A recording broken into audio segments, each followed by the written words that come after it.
What's going on, everybody? JTLive, and welcome back to another episode of South Stand Stories, and it is Leeds United 0, Millwall 1. Not the greatest game in front of goal for Leeds United, it has to be said, and that is another game in which Leeds had an opportunity to capitalise and put ourselves back on level scores with level points with Sunderland before kickoff. Of course, Sunderland currently drawing as things stand, but another opportunity wasted for Leeds United to keep this unbeaten momentum going and potentially a win streak going. We're still yet to get that under our belt. Now, I did think we looked controlled in the game, especially in the early portions of the first half. I thought we looked wildly in control and we looked comfortable. It was just a real lapse of concentration defensively. And a very well-worked goal from Millwall. Very, very well-worked goal. I thought Millwall was sitting back very well, defending very resolutely in the first half. Leeds controlling 76.2% of possession and potentially even more of that in the early portions of the first half. And really unable to create any clear-cut chances because Millwall were defending that well. They were moving in numbers, they were compact, and they were forcing Leeds into wider areas, and our delivery into the box, has to be said, was lacking a little bit. Bogle put one nice cut back in. Aside from that, a couple of wayward crosses from him. Dan James not really able to get any great crosses in. Nonto had a little bit of luck early doors, taking his man down the left-hand side, but ever since then, one-on-one, looked like he was dealt with for large portions of that game. So Leeds were defended very well by Millwall, and when they did get their break from the set piece, headed down, you could say Tanganga was left with a little bit too much space just inside the 18-yard box there. But when the ball did get headed down to him, which was a great header down to him in the first place, it was a great volley. Opened his body up well and volleyed it straight into the bottom right-hand corner. Good finish from them, and it was a great, well-worked goal from Millwall, in my opinion. I wouldn't say there's too many defensive deficiencies there, aside from, not winning the initial header. Maybe Bogle shouldn't have been the man left to deal with that there. He was kind of mismatched physically. And in terms of Tanganga, yeah, I think someone could have been there earlier to close him down, but at the end of the day, it was a well-worked goal, in my opinion. It did come, from a long ball into the box, headed across, but it was well worked. Whether it was worked on the training ground or not, or just something they did in the spur of the moment, who knows? But it was definitely a well worked goal. And Leeds just have to be a lot more clinical going forward the other end in terms of creating chances, not just finishing chances, not just missing chances, but actually creating them, putting the killer pass together, putting the good 1-2-3 momentum plays together, and not just giving the game away. And that's exactly what we did this game again, because it was too sloppy in the final third. It was too slow. It was too dire. And then, unfortunately, you do find yourself on the break. Now, listen, we are still close to the top two positions. I'm not going to throw the baby out with the bathwater and get a little bit too overzealous in terms of my criticism of things. I have to say, I'd like to see Falk make his changes earlier, as per.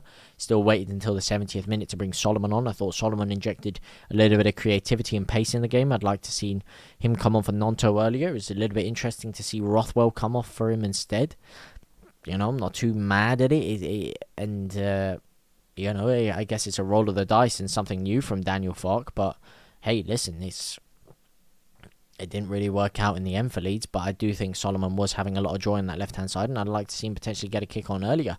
We then did make the double change with Nonto and Bogle surprisingly coming off for Joseph and Bamford, who, again, I think one of those two should have come on a little bit earlier because Perot was struggling up front today. I thought, again, it was another one of those games where he just was not offering enough in behind in terms of his pressing ability or in terms of creating space and alleviating pressure off our other front three attackers there. I think because of the way he was playing, it was a little bit too tight to defenders, and it was making everything Leeds did be in front of Millwall and making that very easy to defend. You saw once Bamford and Joseph came on, first of all, Joseph, great pressing from the front there. Instantaneously, you see it. Really injected life into Leeds' attack, and Bamford's movement and positional awareness was great today. I thought he was really good in his cameo, and I have to say, Solomon and Bamford look like they have some serious chemistry going on there. They really do.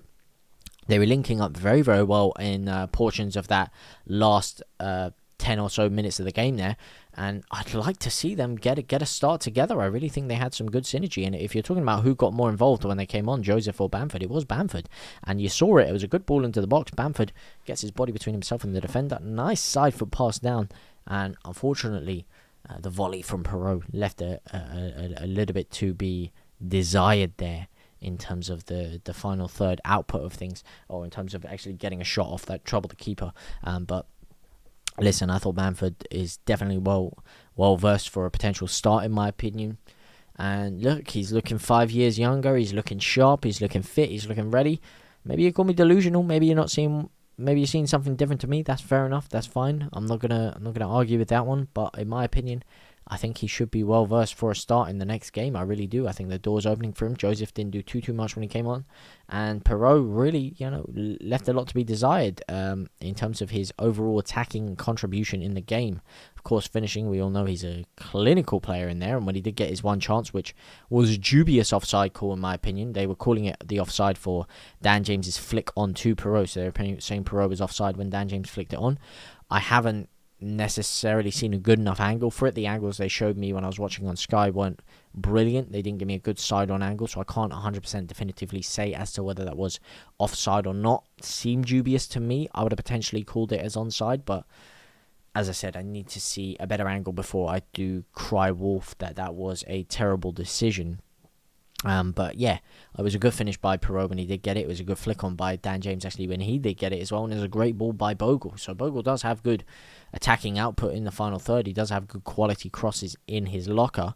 It's just about the consistency of them, because there was a few times in the first half where his balls weren't necessarily to the highest standard overall, but listen, the guy is quality when he does get the opportunity, and he does get it right in that final third. As is Firpo. Again, I thought some of his crosses weren't amazing. He put a couple of decent crosses in, but we just didn't really have an aerial presence. A lot of our crosses were aerially lofted, and Perot doesn't quite offer you that aerial presence. Listen, if he's got time and space around him, and it lands on his head at good height where he doesn't have to leap too much, yes, he can angle a header perfectly, as good as anyone. He can guide a header into the box, into the corner of the nets beautifully. But in terms of actual aerial presence and holding off defenders and winning duels that way, Bamford's your man for that. Joseph's a little bit better than Perot in that area as well.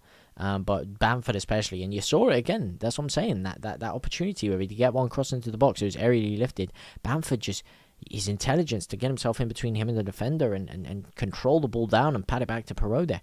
Really, really underrated asset in my opinion. But listen, what more can be said about what was, listen, a measured performance by Leeds for portions of the game, but a game in which we played into Millwall's hands, allowing them to get the lead. And once they got the lead, it was always an uphill battle for Leeds, because that allowed Millwall to play even more defensively. It allowed Leeds to have to try and press on the gas in instances that we maybe shouldn't have had to try and really search for that goal there. And Millwall had no reason to really commit anything too far forward, because they'd already got their goal, they'd already got their lead, and they could just make it a rough game. And the referee was really reluctant at times to get his card out, which kind of played into their favour as well. And hey, listen, their game plan worked to perfection. Leeds it didn't, and it's as simple as that in my opinion. Please let me know what you guys think down in the comment section down below. Am I off pace with this one? Am I correct? Am I right? Am I feeling the rhythm, feeling the rhyme, or am I a little bit delusional this time? Please let me know down in the comment section down below. For now, guys, so I will see you very soon. Au revoir, my brothers and my sisters.